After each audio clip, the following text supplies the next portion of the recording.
El libro de Urantia, documento 67. La rebelión planetaria. Capítulo 7.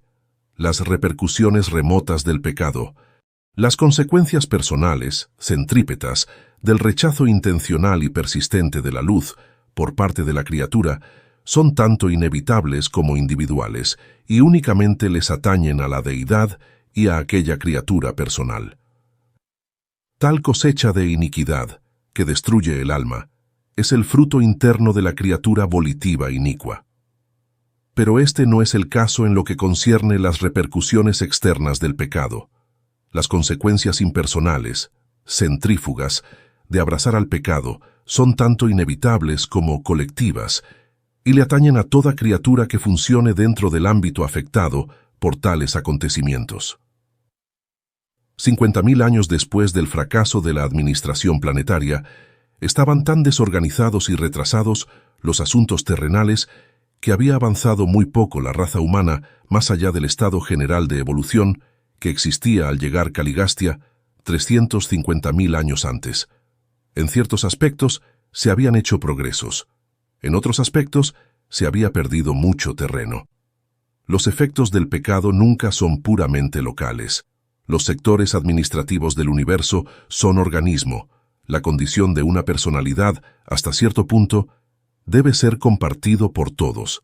El pecado está destinado a exhibir su cosecha negativista inherente en todos y cada uno de los niveles relacionados de los valores universales, puesto que es una actitud de la persona hacia la realidad. Pero las consecuencias plenas del pensar erróneo, la fechoría o los designios pecaminosos se sienten únicamente en el nivel de la ejecución misma.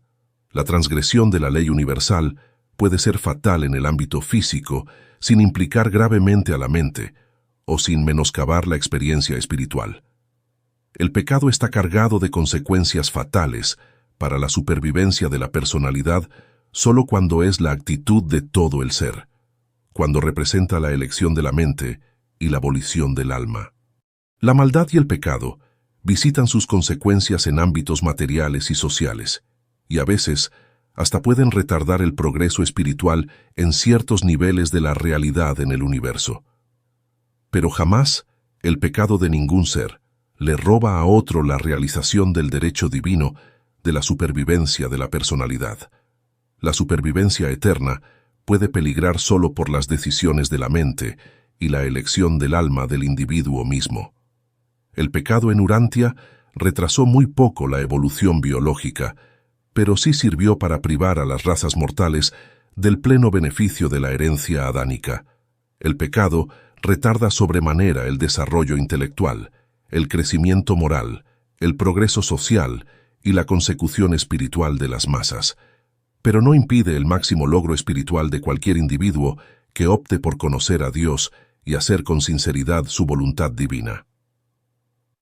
Caligastia se rebeló, Adán y Eva incumplieron, pero ningún mortal nacido posteriormente en Urantia ha sufrido en su experiencia espiritual personal debido a estos desaciertos. A todo mortal nacido en Urantia, desde la rebelión de Caligastia, de alguna manera, se le ha penalizado en el tiempo, pero el bienestar futuro de tales almas jamás ha peligrado en lo más mínimo respecto a su eternidad. A ninguna persona jamás se le obliga a sufrir la privación espiritual vital debido al pecado ajeno. El pecado es enteramente personal con relación al cargo de conciencia moral o consecuencias espirituales, a despecho de sus repercusiones remotas en los dominios administrativos, intelectuales y sociales. Si bien no podemos desentrañar la sapiencia que permite tales catástrofes, sí podemos discernir la resolución beneficiosa de estas perturbaciones locales a medida que se reflejan sobre el universo en general.